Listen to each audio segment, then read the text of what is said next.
എൻ്റെ പേര് ഫാത്തിമത്ത് ഷാര. അൽഹംദുലില്ലാ ഞങ്ങൾ ഇവിടെ തന്നെ എത്തിപ്പെട്ടത് കൊണ്ടായിരിക്കും ചിലപ്പോൾ ഇങ്ങനെ ബെറ്ററായി വന്നിട്ടുണ്ടാവുക. വരുമ്പോൾ ഇത്രയും ഒന്നും ഉണ്ടായിരുന്നില്ല. ഒരു പരസഹായം വേണമായിരുന്നു എല്ലാ കൃത്യവും.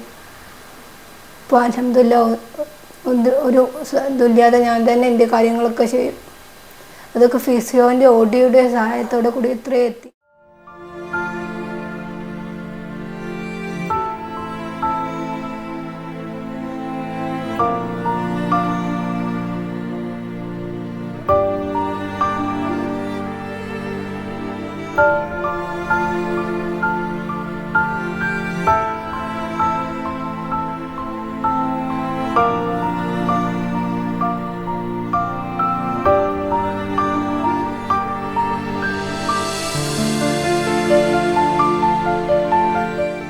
ഞങ്ങൾ തിരൂരിൽ നിന്നാണ് വരുന്നത്.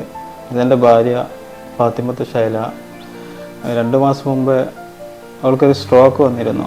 അപ്പോൾ ശരീരത്തിൻ്റെ വലതുവശം തളർന്നിരുന്നു, സംസാരം ഉണ്ടായിരുന്നില്ല. ഇവിടെ വന്നതിൻ്റെ ശേഷം 2 മാസത്തെ ട്രീറ്റ്മെൻറ്റിന് ശേഷം അൽഹംദുലില്ലാ കുറേയൊക്കെ ബെറ്റർ ആയിട്ടുണ്ട്. ഇപ്പോൾ നടക്കാൻ കഴിയും, സംസാരിക്കാനും പറ്റുന്നുണ്ട്. ഇവിടുത്തെ ട്രീറ്റ്മെൻറ്റൊക്കെ നല്ല ഉഷാറായിട്ടാണ് പോകുന്നത്. ഫിസിയോ അതുപോലെ ഒട്ടി ഒക്കെ നല്ല ചെയ്യുന്നവരും നല്ല പെർഫെക്റ്റാണ്. എല്ലാം കൊണ്ടും മികച്ചൊരു സർവീസാണ് ഇവിടെ. ഷഹല നമ്മുടെ ഹോസ്പിറ്റലിൽ അഡ്മിറ്റ് ആയത് മെയ് മാസത്തിലാണ്. അതിനു മുന്നേ ഏപ്രിൽ മാസം ലാസ്റ്റാണ് ഷഹലയ്ക്ക് ഒരു റൈറ്റ് സൈഡ് വീക്ക്നെസ് കണ്ട് അടുത്തുള്ള ഹോസ്പിറ്റലിൽ തന്നെ അഡ്മിറ്റ് ആയത്. ഹോസ്പിറ്റലിൽ അഡ്മിറ്റ് ആയപ്പം അവിടെ ഡോക്ടേഴ്സ് പറഞ്ഞത് റൈറ്റ് സൈഡ് ടോട്ടലി ആൾ വീക്കായിട്ടുണ്ട്, പാരാലിസിസ് ആണെന്നാണ്. എന്നിട്ട് നമ്മുടെ ഹോസ്പിറ്റൽ നിരാമയ ഹോസ്പിറ്റലിൽ ആൾ വന്നപ്പം നമ്മളൊരു ഡീറ്റെയിൽഡ് അസസ്മെൻ്റ് എടുത്തിരുന്നു. അതിൽ നിന്ന് നമുക്ക് മനസ്സിലായി റൈറ്റ് സൈഡ് ടോട്ടലി ആൾ വീക്കാണ്, കൂടാതെ ലെഫ്റ്റ് സൈഡും ആൾ വീക്കാണ്. ഭക്ഷണം കഴിക്കാനോ ഇരിക്കാനോ പരസഹായമില്ലാണ്ട് ഷാലയ്ക്ക് ഒന്നിനും കഴിഞ്ഞിരുന്നില്ല. ഫിസിയോതെറാപ്പി നമ്മൾ സ്റ്റാർട്ട് ചെയ്തത് എങ്ങനെയാണെന്ന് വെച്ചാൽ നമ്മൾ ആദ്യം ആക്റ്റീവ് അസിസ്റ്റഡ് എക്സസൈസാണ് കൊടുത്തു തുടങ്ങിയത്.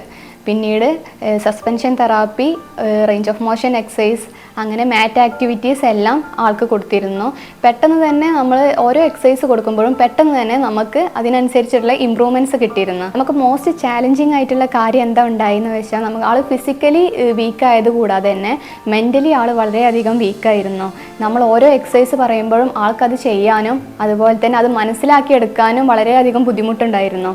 ഇതിൽ തന്നെ നമ്മുടെ കൂടെയുള്ള ബാക്കി ഫിസിയോസ് ആയിക്കോട്ടെ, ഡോക്ടേഴ്സ് ആയിക്കോട്ടെ, ബൈസ്റ്റാൻഡേഴ്സ് ആയിക്കോട്ടെ, എല്ലാവരും വളരെയധികം സപ്പോർട്ട് ചെയ്തിട്ടുണ്ട്. ഷഹല ഒരു സ്കൂൾ ടീച്ചറായിട്ട് ജോലി ചെയ്തു വരികയായിരുന്നു. ഒരു ദിവസം വലതുഭാഗത്തിന് അനുഭവപ്പെട്ട വീക്ക്നെസ്സിൻ്റെ ഭാഗമായിട്ട് അവർ ഒരു അടുത്തുള്ള ഹോസ്പിറ്റലിൽ അഡ്മിറ്റ് ആവുകയും എമർജൻസി മാനേജ്മെൻറ്റിന് ശേഷം നേരിട്ട് നിരാമയ റിഹാബ് സ്പെഷ്യാലിറ്റി ഹോസ്പിറ്റലിലേക്ക് വരികയാണ് ഉണ്ടായത്. ഇവിടെ വന്നതിന് ശേഷം നമ്മൾ ഡീറ്റെയിൽ ആയിട്ട് അവരെ അസസ്മെൻ്റ് എടുത്തിരുന്നു. വന്ന സമയത്ത് എല്ലാ കാര്യങ്ങൾക്കും പരസഹായം ആവശ്യമായിരുന്നു. ഫുള്ളി ബെഡ്ഡനായിട്ടാണ് ആൾ വന്നിട്ടുണ്ടായിരുന്നത്. അവർക്ക് സ്ട്രോക്ക്, മൾട്ടിപ്പിൾ സെറിബ്രൽ ഇൻഫാക്റ്റ് ആയിട്ടാണ് ഇവിടെ വന്നിട്ടുണ്ടായിരുന്നത്. ഇവിടെ യൂഷ്വലി നമ്മൾ ചെയ്യുന്നത് പോലെ തന്നെ അസസ്മെൻറ്റിൻ്റെ ശേഷം ഫിസിയോതെറാപ്പി ട്രീറ്റ്മെൻറ്റ്സ്, അതുപോലെ ഒക്യുപേഷണൽ ട്രീറ്റ്മെൻറ്റ്സ്, അതുപോലെ സ്പീച്ച് തെറാപ്പി നമ്മൾ ഒരു ടീം സെറ്റ് ചെയ്ത് ഇരുന്ന് ഡിസ്കസ് ചെയ്തതിന് ശേഷം അവർക്ക് ട്രീറ്റ്മെൻറ്റുകൾ അസസ് ചെയ്യുകയും അതിനനുസരിച്ച് കൃത്യമായ ഇടവേളകളിലൂടെ ചേഞ്ചസ് ഒക്കെ വരുത്തി ട്രീറ്റ്മെൻറ്റുകൾ മുന്നോട്ട് പോവുകയും ചെയ്തു. അതിൻ്റെ ഭാഗമായിട്ട് ഇപ്പോൾ ഷഹലക്ക് വളരെ അധികം മാറ്റങ്ങൾ നമുക്ക് കാണപ്പെട്ടു. അതായത് സ്വന്തമായിട്ട് അവരെ ദൈനംദിന കാര്യങ്ങളും നടക്കാനും അല്ലെ ഭക്ഷണം കഴിക്കാനും സംസാരിക്കാനും ഉപരി എല്ലാ തരത്തിലുള്ള വ്യത്യാസങ്ങൾ അവർക്ക് കാണപ്പെട്ടു. അതിന് മാത്രമല്ല അവർ ഇൻഡിപെൻഡൻ്റ് ആയി ഇപ്പോൾ വന്നു പോയി ട്രീറ്റ്മെൻറ്റ് എടുക്കുന്ന രീതിയിൽ ആയിട്ടുണ്ട്. സൈല ഇവിടെ എത്തിപ്പെടുമ്പോൾ സൈലൻ്റെ ഹാൻഡ് ഫുള്ളി ഫ്ലാസിഡ് സ്റ്റേജിലായിരുന്നു സൈലൻ്റെ ഹാൻഡ് ഉണ്ടായിരുന്നത്. അവരൊരുപാട് ടെൻസ്ഡ് ആയിട്ടാണ് ഇവിടെ എത്തിപ്പെട്ടിരുന്നത്. അവരൊരു ടീച്ചറായിട്ട് വർക്ക് ചെയ്യുന്നതുകൊണ്ട് തന്നെ അവർക്ക് ഒരുപാട് ഇനി കൈകൊണ്ടുള്ള ഫംഗ്ഷനും കാര്യങ്ങളൊക്കെ പ്രോപ്പറായി വർക്ക് ചെയ്യോ ഇല്ലേ എന്നുള്ള ഒരുപാട് കൺഫ്യൂഷൻസും കാര്യങ്ങളൊക്കെ ഉണ്ടായിരുന്നു. അവരിവിടെ എത്തിയതിൻ്റെ ശേഷം നമ്മൾ ഡീറ്റെയിൽ അസസ്മെൻറ്റും കാര്യങ്ങളെല്ലാം എടുത്ത് നമ്മൾ ട്രീറ്റ്മെൻറ്റ് സ്റ്റാർട്ട് ചെയ്യാനുണ്ടായത്. ഫസ്റ്റ് നമ്മൾ ടോൺ ഇമ്പ്രൂവ്മെൻറ്റ് കാര്യങ്ങൾ ചെയ്യാനുള്ളത് നോക്കി ഹാൻഡിൻ്റെ. അപ്പോൾ നമ്മൾ ക്യുക്ക് ഐസിങ്, അതേപോലെ വെയ്റ്റ് ബിയറിങ്, ഫെസിലിറ്റേഷൻ ടെക്നിക്കെല്ലാം ഉപയോഗിച്ച് ടോണ് നമുക്ക് വിത്തിൻ 20 ഡേയ്സിൻ്റെ ഉള്ളിൽ ടോണ് ഇമ്പ്രൂവ്മെൻറ്റ് കൊണ്ടുവരാൻ സാധിച്ചു. നെക്സ്റ്റ് ഒരു എയിം ഉണ്ടായിരുന്ന ഹാൻഡ് ഫംഗ്ഷനും കാര്യങ്ങളും ഇമ്പ്രൂവ് ചെയ്യുക എന്നുള്ളതായിരുന്നു. നമ്മൾ ഫൈൻ മോട്ടർ ആക്ടിവിറ്റീസും കാര്യങ്ങളെല്ലാം കൊടുത്തിട്ട് ഹാൻഡ് ഫംഗ്ഷൻ ഇമ്പ്രൂവ് ആയി. ദെൻ അവർ വന്ന ടൈമിൽ ഫുള്ള് ADL ഫുള്ളായിട്ട് ഡിപ്പെൻഡിങ് ആയിരുന്നു. ബ്രഷിങ്, ബാത്തിങ് അങ്ങനെയുള്ള എല്ലാം ഡിപ്പെൻഡിങ് ആയിരുന്നു. അപ്പോൾ ADL ട്രെയിനിങ്ങും എല്ലാ കാര്യങ്ങളും കൂടി കൊടുത്തിട്ട് നമ്മളിപ്പോൾ ADLും ഓൾമോസ്റ്റ് അവർ ഇൻഡിപെൻഡൻ്റ് ആയിട്ട് വന്നിട്ടുണ്ട്.